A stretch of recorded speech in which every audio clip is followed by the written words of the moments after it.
भक्तों, जय श्री हरि। राजस्थान की रेत में आज भी एक ऐसा नाम गूंजता है जिसे सुनते ही लाखों लोग सिर झुका देते हैं। बाबा रामदेव जी। रामदेव जी पीर, राम सा पीर और रूणी राधणी।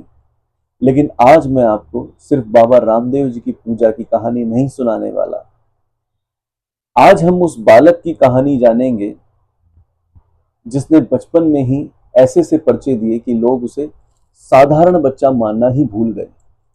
उस संत की कहानी जिसके सामने मक्का से 5 पीर परीक्षा लेने आए। उस कथा की कहानी जिसमें एक कपड़े का घोड़ा आकाश में उड़ गया।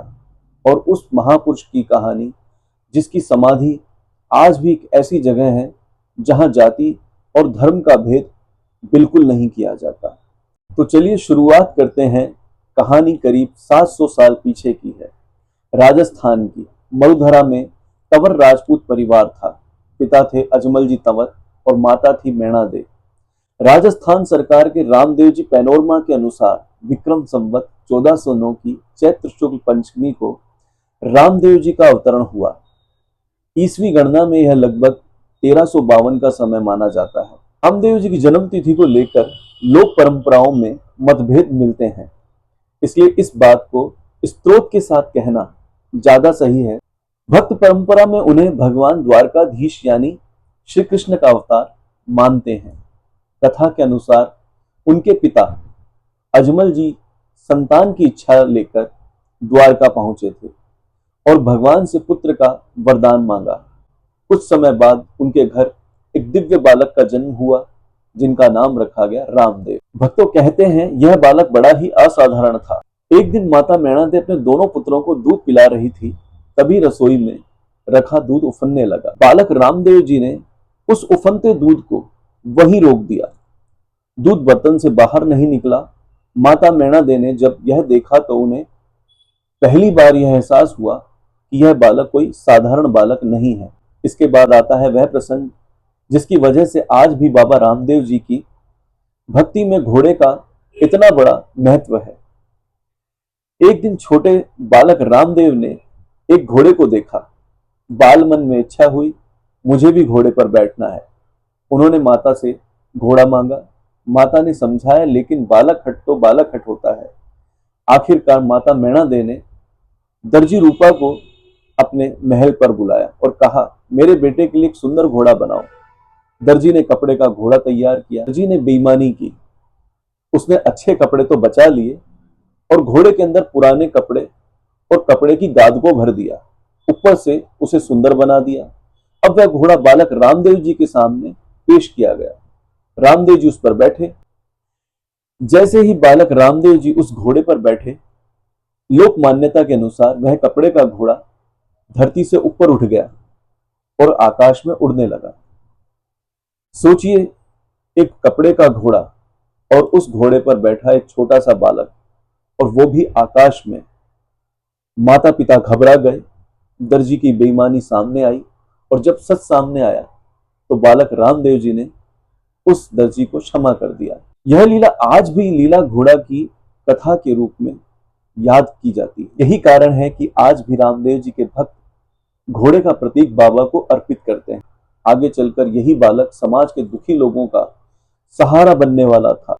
भक्तों, लोक परंपरा में उनके गुरु के रूप में बालीनाथ जी का नाम आता है।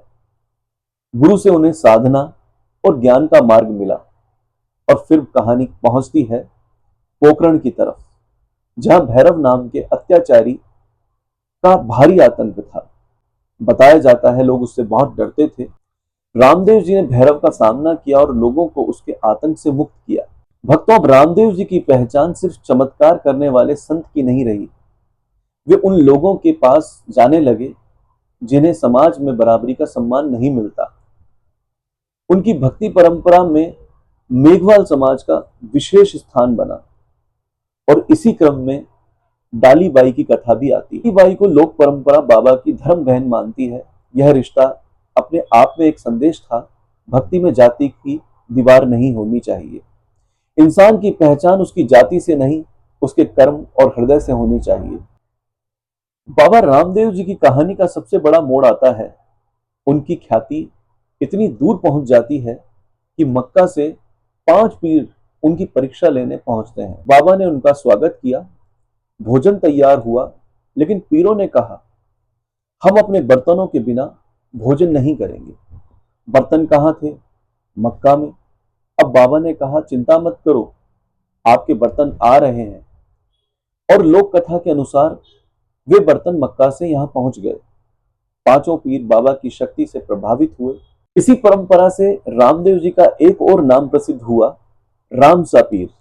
और दोस्तों, यहीं से यह कहानी सिर्फ एक धर्म की कहानी नहीं रहती, यह हिंदू मुसलमान सद्भाव की कहानी बन जाती है। अगर हम केवल बाबा के चमत्कार को ही बताते रहे तो बाबा का आधा ही परिचय दे पाएंगे। उनकी परंपराओं में 24 प्रमाण या 24 बाणियां विशेष महत्व रखती है। इन बाणियों में गुरु ज्ञान, ध्यान, भक्ति, आत्मबोध, पाखंड विरोध और मुक्ति जैसे विषय आते हैं। भक्तों, उनकी वाणी का एक बहुत सुंदर भाव है, गुरु के बिना ज्ञान और ध्यान की राह कठिन है। सच्चे गुरु की शरण मनुष्य के संशय को दूर करती है। यानी बाबा की शिक्षा का केंद्र केवल चमत्कार ही नहीं था, ज्ञान भी था, भक्ति भी थी और आत्मबोध भी। भक्तों, उनके नाम से जुड़े साहित्य में 24 बाणियां, रामदेव जी के ब्यावले, रामदेव जी चरित्र और श्री रामदेव जी प्रकाश जैसे ग्रंथ रचनात्मक परंपराओं का उल्लेख मिलता है। तो भक्तों, अब कहानी धीरे धीरे रूणीचा की ओर बढ़ती है। यही रूणीचा आगे चलकर रामदेवरा कहलाया। बाबा रामदेव जी ने अपना जीवन लोक कल्याण में लगाया, इसी धरती को अपनी समाधि के लिए चुना। विक्रम संवत 1442 की भादो सुदी एकादशी को उन्होंने जीवित समाधि ली, यानी लगभग 1385 ईस्वी। यदि संवत 1409 के जन्म और संवत 1442 की समाधि का आधार माने तो उनकी आयु लगभग 33 वर्ष बैठती है।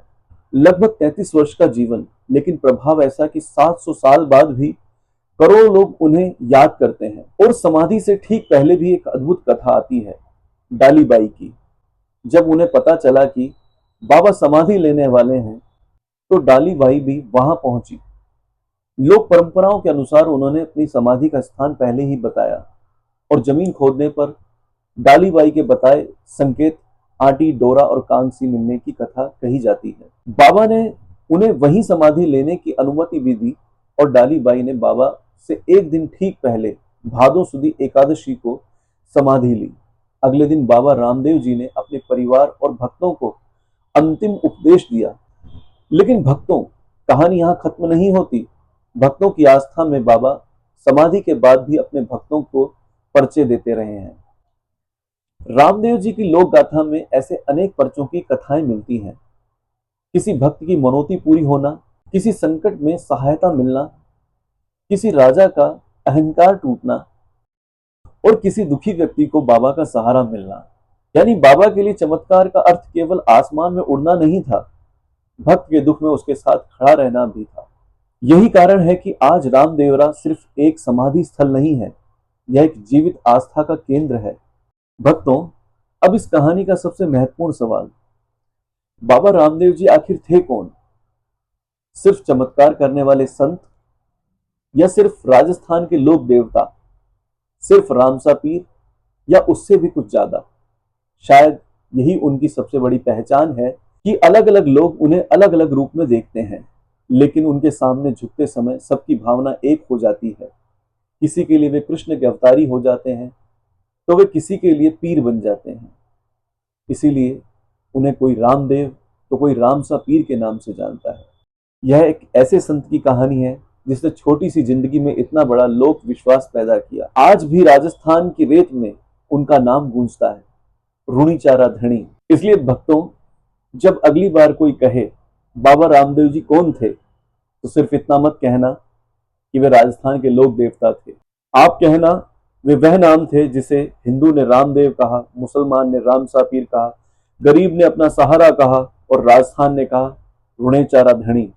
तो अगर आपको वीडियो पसंद आया हो तो वीडियो को एक लाइक जरूर कीजिएगा, हमारे चैनल को सब्सक्राइब कीजिएगा और यह वीडियो अपने दोस्तों, अपने मित्रों और अपने परिवारजनों के साथ शेयर जरूर कीजिएगा। साथ ही हमारे फेसबुक चैनल को फॉलो करना ना भूलिएगा। मिलते हैं अगले अंक में एक अन्य दिव्य संत की कहानी के साथ में। जब तक के लिए भक्तों, जय श्री हरि।